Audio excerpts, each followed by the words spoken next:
Use your knowledge of the arcane to save the world from impending hordes of evil. We're taking a quick peek at Autumn Night 3D Shooter. Autumn Night 3D Shooter is a game in 3D about shooting things set at night during the season of autumn, as the name would suggest. It's a game that harkens back to the early to mid-90s style of first-person shooter, using a combination of 2D sprites and limited 3D models to recreate the distinct visual design of games of that era. It plays a lot like modern source ports of build engine titles, using modern software to replicate the look and feel of those games, but ironing out some of the weirdness caused by limitations of the time. That means no texture stretching when looking around with your camera like what could happen in older shooters. The game was developed by Sergey Bobrov, a developer who I've not really been able to find much about. It seems that Bobrov is a one-man show, and this is not the first project he's put together. Previous to his work on Autumn Night, Bobrov was interested in more in-depth and stat-driven games, having released The Way of Golden Steel in 2015, a game that mixes roguelike and RTS mechanics. He released two more games in 2016, with Vanilla Bagel, the roguelike, which is a traditional roguelike game, as well as Planet in the Shadows, a randomly generated game about building and defending a base. Autumn Night's 2017 release is the first time he's messed around with the first-person perspective from what I could find, let alone using anything in the way of 3D models, and for the most part, the game really nails the look it's going for. Many would say the game is similar to Heretic or Hexen by Raven Software, since any shooter with a fantasy theme seems to get that comparison. Visually, sure, it looks similar I guess, and it has the same basic mechanics of shooting things with weird magic stuff, but it's fundamentally a different game. Autumn Night is rather short, with only around 4 levels and 2 boss fights, but that doesn't mean it's a breeze to get through even on lower difficulties. Instead of more tight corridors to navigate like many 90s FPS games, Autumn Night uses a lot of wide open space and fills it with as many enemies as it possibly can. I mean, look at this room! Just look at it! There's stuff everywhere, and all of it wants to kill you. Both the player and enemies use projectile-based attacks for anything done at range.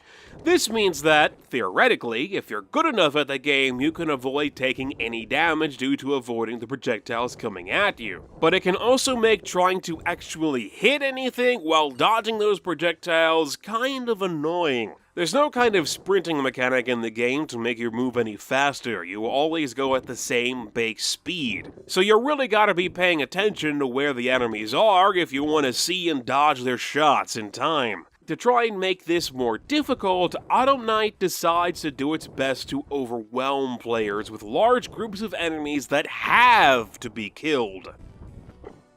There's a small counter on the bottom left of the screen that shows how many enemies have been killed and how many remain in the level. The only way to finish a level is to activate a portal by killing every single one of them. Depending upon what you do in a level, this overall number of enemies to kill can increase as more pop into existence.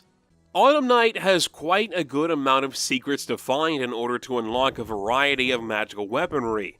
Doing something as simple as accessing one of these secret areas, or just picking up a weapon you find lying around on the ground, can activate a new batch of baddies. There are also specific enemies later on that have the ability to spawn in other enemies, which can sometimes make it feel like you're in an endless fight. And that gets rather tiring rather quickly. Also, remember, you gotta kill all of them in order to beat a level, regardless of how many of them decide to show up. What doesn't really help this is the game's shooting mechanics. Weapons generally feel okay, but there isn't a large amount of variety to them. And for some reason, the way the developer decided to give them feedback was by lurching the camera quickly backwards and forwards every time you fire. Only 3 of the 7 weapons can be found outside of secret areas: the yellow staff, the green staff, and the red staff. But they all kind of feel sort of generic. Both the green and yellow staves do basically the same thing. They both shoot a projectile forward and increase in damage after getting kills. The only difference is that the green staff shoots 2 bolts of magic instead of 1, which makes it more powerful, leaving the yellow staff behind, only to be used when you run out of green ammo. The red staff, on the other hand, is more like a grenade launcher, lobbing bombs that can hit multiple enemies at the same time, but does more damage on a direct hit instead of splash damage. While the red staff is given to players on level 3, it can be found early on level 1 if you know the right place to look. One thing Autumn Knight really knows how to do interestingly is design its secrets. Level design is all around pretty dull and bland, with a complete lack of any height variation, as well as most of the game looking exactly the same regardless of what level you're in or what you're doing. I found it very easy to get both lost and confused since the game has some nasty fog effects and everything is very brown. It reminds me of Quake a bit, except without the level design to make areas look and feel different through their geometry. The only way things change is by using an elevator to access different underground sections of a level, if a level happens to have those areas in the first place. The underground is full of weak enemies that are mostly a pushover, but it also connects to a lot of the cleverly hidden secrets. Some secret areas can be found simply by walking around normally and checking every corner, while others require a bit more work. There are a few instances in the game where players will have to walk down a hallway backwards or some other specific thing in order to warp reality and gain access to a previously unreachable area. While finding these locations can be a bit annoying since there isn't much to indicate where they are, they really make these hidden areas feel like well-earned secrets. Making players think about how to access an area instead of just hiding it behind a movable wall like many 90s first-person shooter games do is a nice change of pace, but I do wish there was a little more of an indication for what to do where, since it can be kind of annoying to find these secret areas if you don't already know where they are. And you're going to want to find secret areas. Due to the flat level design and plethora of enemies that can appear at one time, let alone out of nowhere, it can be very easy to lose control of a situation and wind up dead in Autumn Knight. And it doesn't help that the first thing in the second level is a boss fight against a boss that just makes more enemies.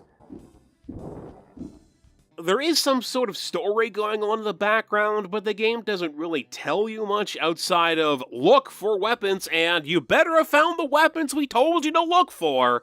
These messages go out of their way to mention a sword they want you to find, but I really don't know why, since the sword kinda sucks, to be honest. It's the only close combat melee weapon players can use and can supposedly block projectiles using some magic, but I found getting close enough to use it usually caused me to take damage, and I could never really tell if it stopped the projectile or not. I found it to be the worst weapon in the game out of the 5 that are available, and don't really know why the story tries to talk it up so much. I feel like I should have started the game with this weapon instead of having to search for it, since at the beginning of level 1, you start completely unarmed, and there's no way to attack enemies when you're out of ammo if you don't have the sword.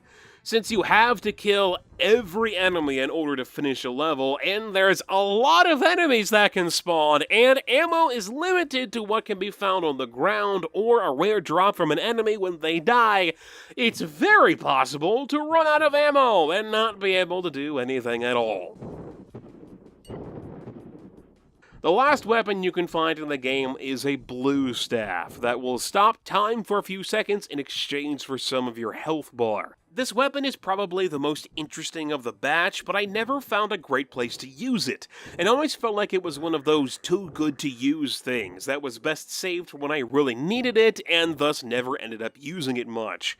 Also, having a weapon that drains your health can make parts of the game that were already difficult even more frustrating to deal with. There are ways to increase your health by finding specific vials, but with how much damage some of the enemies can do, it still didn't necessarily feel all that worth it.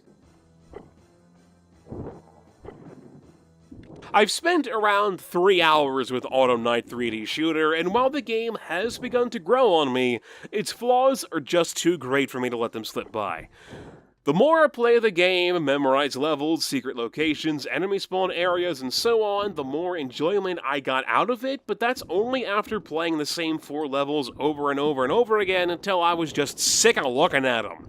It's very obvious the game is a proof of concept, and it's not a bad one at that. The game does everything it sets out to do, but for $8.99, I wish it did just a little bit more. I'm not necessarily expecting the next Duke Nukem 3D or Shadow Warrior from a one-man developed project, but it really feels like the developer needed to take this project just a bit farther to really make it shine.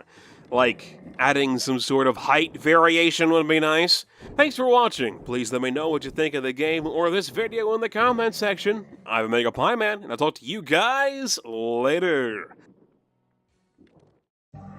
Want to see more quick peeks? Click on the video on the left for Ballistic Overkill, a class-based multiplayer first-person shooter. Or click on the video on the right for Raid World War II, a 4-player cooperative shooter about dismantling the Third Reich from behind enemy lines.